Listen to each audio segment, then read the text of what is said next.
Shalom saudara.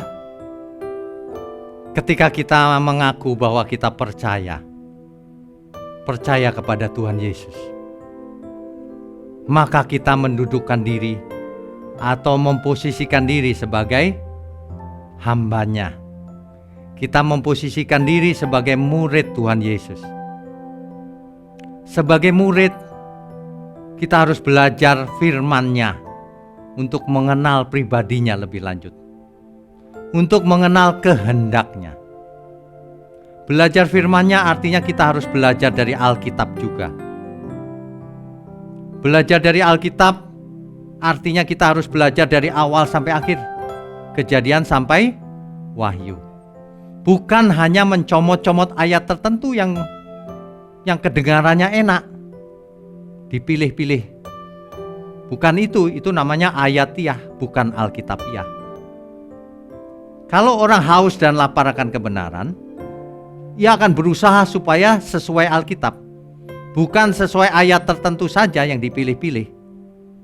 Ya, itu sebabnya saya anjurkan kita semua untuk belajar dari nol kembali.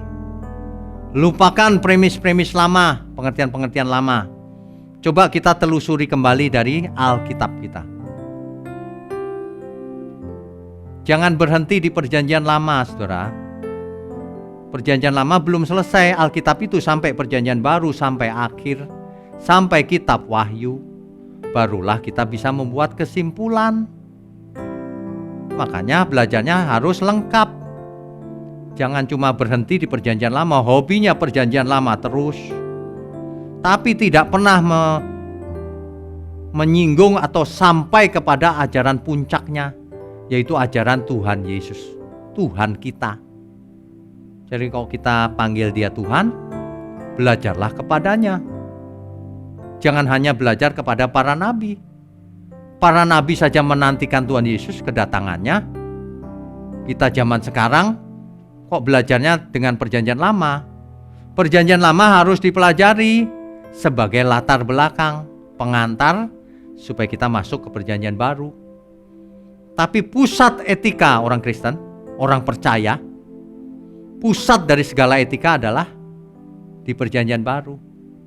Ajaran Tuhan Yesus, Tuhan kita.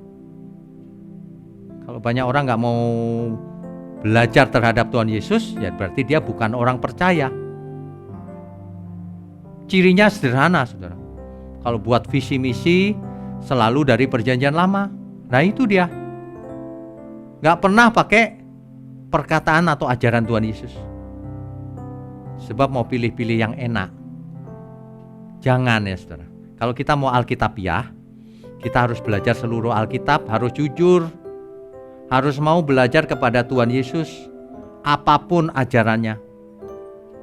Jangan memasukkan ide sendiri ke dalam Alkitab, tapi kita harus mengerti apa yang dimaksud Alkitab, supaya kita mengerti. Demikian ya Bapak Ibu ya. Mulai sekarang jangan ketemu satu ayat lalu bikin kesimpulan. Harus dipelajari semua Alkitab, seluruh Alkitab. Amin ya. Hidup yang benar, etika yang benar, lahir dari seluruh Alkitab. Bukan dari satu kitab, bukan dari perjanjian lama saja, bukan dari satu pasal saja, apalagi satu ayat. Bukan ya. Kiranya kebenaran ini memberkati saudara.